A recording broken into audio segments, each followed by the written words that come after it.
Hello students, आज हम करेंगे डायरेक्टरेट ऑफ एजुकेशन की वर्कशीट नंबर 131 जिसका सब्जेक्ट है हिंदी और आज डेट है 14 दिसंबर 2020।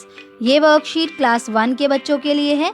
तो चलिए स्टार्ट करते हैं हम आज की वर्कशीट। बच्चों, वर्कशीट में आपको यहाँ पर अपना नाम लिखना है।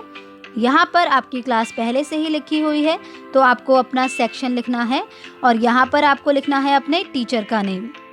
क्या आप जानते हैं आज राष्ट्रीय ऊर्जा संरक्षण दिवस यानी कि नेशनल एनर्जी कंजर्वेशन डे है।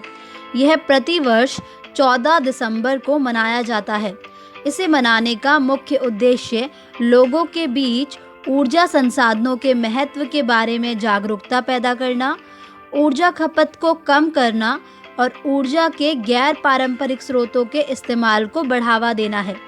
बच्चों, क्या आप जानते हैं कि ऊर्जा क्या होती है? ऊर्जा का मतलब है किसी भी काम को करने की शक्ति। क्या मतलब है? किसी भी काम को करने की शक्ति।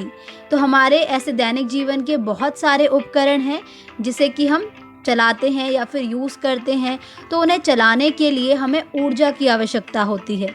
तो यहाँ पर बात की जा रही है कि हर वर्ष 14 दिसंबर को ऊर्जा संरक्षण दिवस यानी कि उस ऊर्जा को हम कैसे कंजर्व, कैसे बचा कर रखें, इस बात से लोगों को जागरूक किया जाता है। उसकी खपत को हम कम से कम कर सकें और ऊर्जा के गैर पारंपरिक स्रोतों के इस्तेमाल को बढ़ावा दे सकें। बच्चों, गैर पारंपरिक स्रोत कौन से होते हैं? आसान भाषा में समझ लीजिए, जैसे कि सौर ऊर्जा, पवन ऊर्जा, जल ऊर्जा। तो जब हम इन सब ऊर्जाओं का प्रयोग अपने जो उपकरण हैं उन्हें चलाने के लिए करते हैं तो उन्हें हम कहते हैं गैर पारंपरिक स्रोत। ठीक है बच्चों, आज हम आपके लिए कुछ चित्र लेकर आए हैं। चित्रों को पहचान कर उनके नाम बोलिए। तो आइए बच्चों, इन चित्रों को पहचानते हैं और इनके नाम बोलते हैं। तो पहला चित्र किसका है? पहला चित्र है करेला का। किसका है? करेला का। ऐसे ही दूसरा चित्र है लालटेन का। किसका है? लालटेन का। इसी तरह से तीसरा चित्र है केकड़ा का। किसका है? केकड़ा का। चौथा चित्र है मेढक का। किसका है? मेढक का। ठीक है। अगला चित्र है खेत का। किसका है? खेत का। अगला चित्र है सवेरा। क्या है? सवेरा। और आखिरी चित्र है बेलन का। किसका है? बेलन का। आप बिल्कुल सही सोच रहे हैं बच्चों। इन सभी चित्रों के नाम बोलने पर एक ही आवाज़ आ रही है।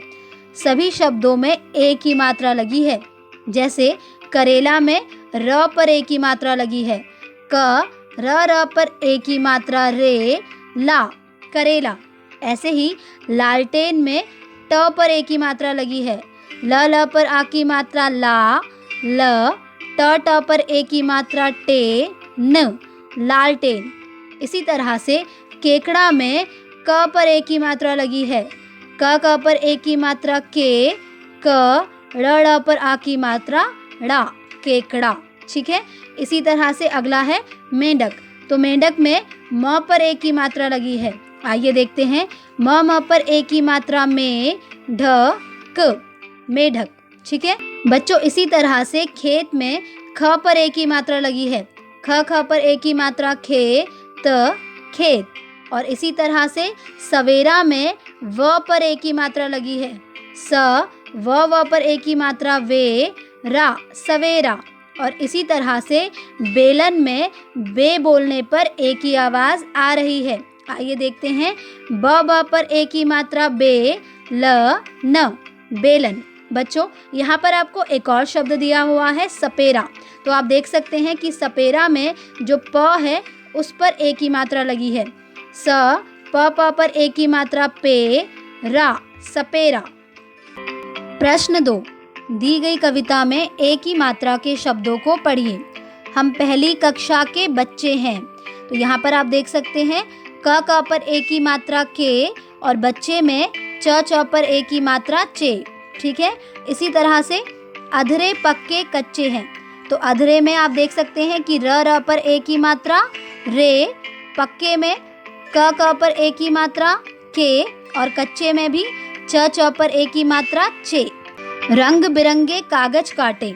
तो यहाँ पर बिरंगे में ग पर ए की मात्रा लगी है और तब जाकर ये क्या बना, गे। इसी तरह से काटें, तो ट पर ए की मात्रा टे, ठीक है। काट काट कर चिपकाएं, तो यहाँ पर लिखा हुआ है ए, ओके। खेले कूदे पढ़े लिखे, तो ख पर ए की मात्रा खे, ल पर ए की मात्रा ले, खेले कूदे। द पर ए की मात्रा दे। इसी तरह से पढ़े में ढ पर ए की मात्रा ढे और लिखे में ख पर ए की मात्रा खे।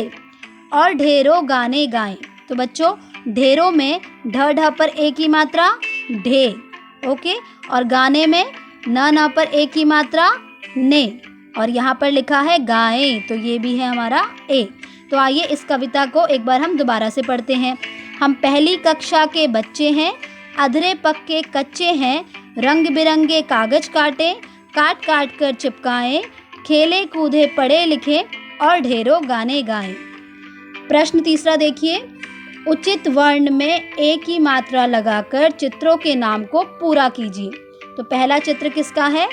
पहला चित्र है जलेबी का। किसका है? जलेबी का। ज ल पर ए की मात्रा ले, ब पर ई की मात्रा बी, जलेबी, ठीक है। इसी तरह से दूसरा चित्र किसका है? दूसरा चित्र है रेल का। किसका है? रेल का। लेकिन यहाँ पर क्या लिखा है? यहाँ पर तो लिखा है रल। तो हम क्या करेंगे? तो हम र पर लगाएंगे ए की मात्रा। र पर ए की मात्रा रे, ल, रेल। इसी तरह से अगला चित्र है केतली का। किसका है? केतली का। लेकिन यहाँ पर लिखा है कतली। तो बताइए ए की मात्रा कहाँ लगेगी? बिल्कुल सही, ए की मात्रा लगेगी क पर। तो क पर ए की मात्रा के, त, ली, केतली। अगला चित्र है कपड़े का। किसका है? कपड़े का। लेकिन यहाँ लिखा हुआ है कपड़। तो ए की मात्रा कहाँ लगेगी? बिल्कुल सही, ए की मात्रा लगेगी ड़ पर। तो ड़ पर ए की मात्रा ड़े, तो ये बना कपड़े, कपड़े। जलेबी, रेल, केतली, कपड़े। ठीक है बच्चों, तो इसकी प्रैक्टिस आप ज़रूर कीजिएगा। इसी के साथ आपकी आज की वर्कशीट कंप्लीट होती है।